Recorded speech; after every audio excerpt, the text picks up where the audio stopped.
السلام عليكم، مرحبا بكم معايا في مطبخ آية. اليوم جبت لكم واحد الوصفة رائعة لتطويل الرموش وتكتف لكم الحواجب. وصفة سحرية رائعة خيالية كتعطيكم النتيجة رائعة، كتطول لكم الرموش بسرعة وكتكتف لكم الحواجب ما شاء الله. اللي شاف الحجبان ديالك والشفار ديال عينيك غادي يسولك على السر اللي درتيه. اليوم غادي نعطيكم واحد الوصفة رهيبة كتعطيكم النتيجة في مدة قصيرة في تطويل الحواجب والرموش. نبداو على بركة الله بالوصفة.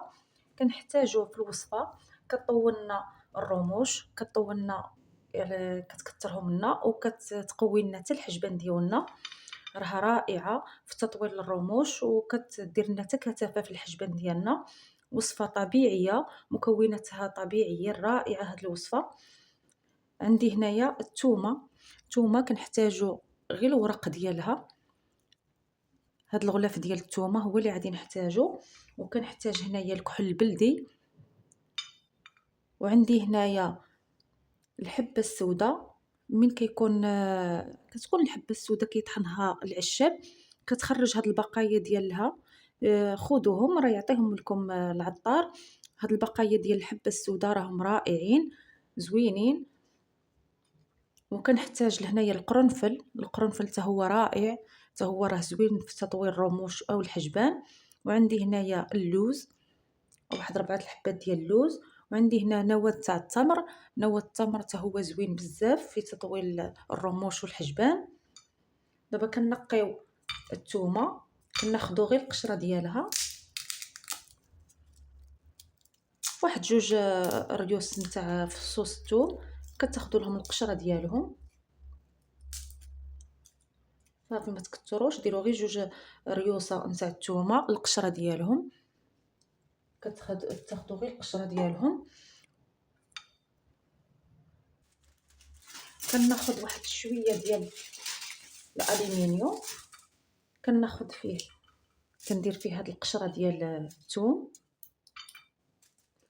وكندير فيه هاد البقايا ديال الحبه السوداء كنديروا منه حتى هو شويه. راه موجود فين كيعصروا الزيت عند العشابه يعطيه لكم، راه موجود هاد البقايا اللي كتكون تاع الجلجلان ديال الحبه السوداء راهم موجودين. وهنايا القرنفل، وكنضيف اللوز، وهنايا كنضيف نواه التمر،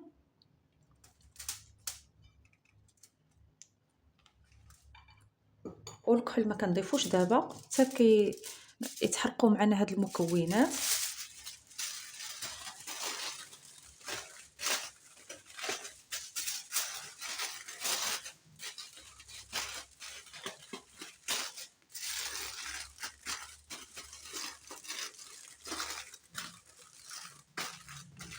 كتضيفوهم على النار حتى كيتحرقوا معكم هاد المكونات، ولا كديروهم في الفران. ديروا هاد ملي كتكونوا طيبوا الخبز ديروها في الفران وكتخليهم حتى كيتحرقوا مزيان، وكتحيدوهم باش غادي نطحنوهم. صافي كنضيفهم على النار وكنقص عليهم العافيه ونخليهم حتى كيتحرقوا معنا. بغيتو ديرهم في الفران ديروهم في الفران، اولا ديرهم على البوطه.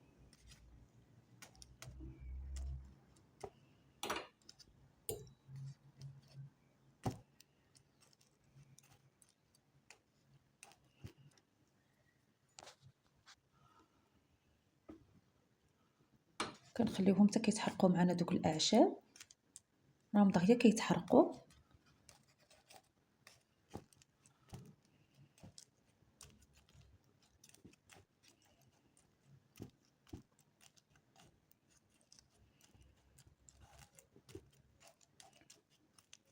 راه وصفه طبيعيه كتقوي لنا الرموش، كتقوي لنا الحجبان ديالنا، زوينه. غادي تجربوها غادي يبان لكم الفرق في الحجبان ديالكم وفي الرموش.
تحرقوا معنا دوك الاعشاب.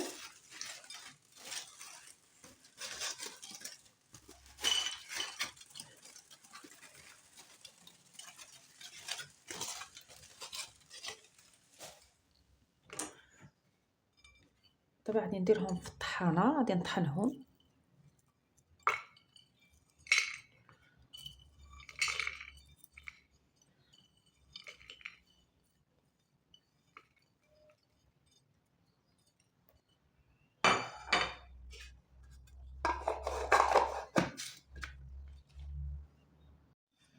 طحنت هذوك الاعشاب، غادي نغربلهم.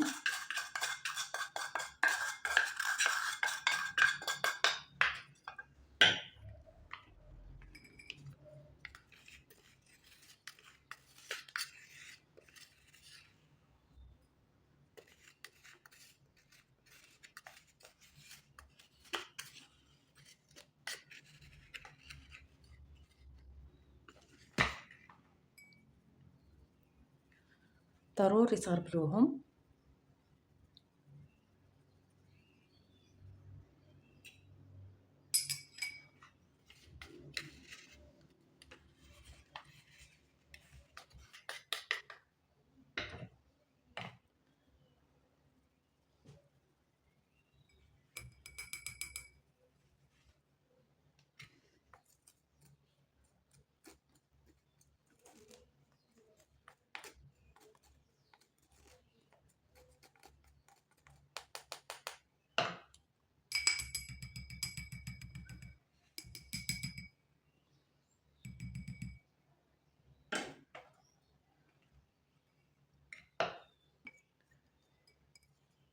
كيعطيونا هذا اللون هذا اسود، هاد الاعشاب.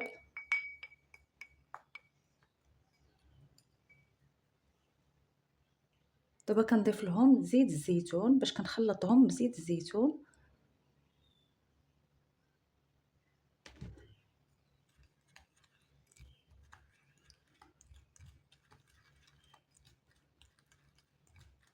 زيت الزيتون زوين غني وطبيعي. كتخلطوهم مزيان دوك الاعشاب. ودابا كنضيف واحد شويه ديال الكحل، يكون عندكم الكحل البلدي ضيفوه في راس المعلقه شويه ديال الكحل.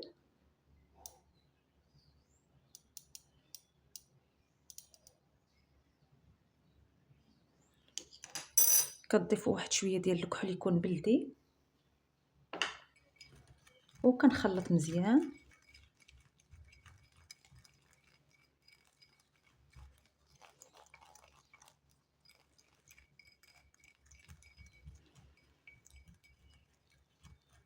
وكديروه في واحد القريعه ديال الزاج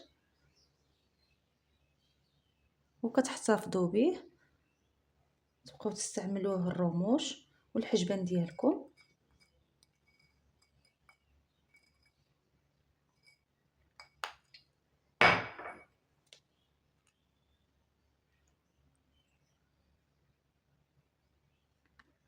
الا كانت عندكم شي ماسكارا سالات لكم، استعملوا لها الراس ديالها، تبقاو تمشطوا به الحجبان ديالكم وتبقاو تمشطوا به الرموش ديالكم بالراس ديال الماسكارا، وعادي تبان لكم النتيجه. غادي يقوي لكم الرموش، يقوي لكم الحجبان. راه وصفه طبيعيه كيكحل لكم حتى العينين ديالكم والحجبان ديالكم كيكحالوا لكم بهاد الاعشاب هذه. كيعطيكم واحد اللوير رائع في العينين ديالكم، كيغذيهم. طبيعيه، وصفه زوينه. الا عجبتكم الوصفه ما تنساونيش من لايك والبارطاج القناه، ولا ما اشتركش اشترك باش يبقى يوصلوا كل جديد.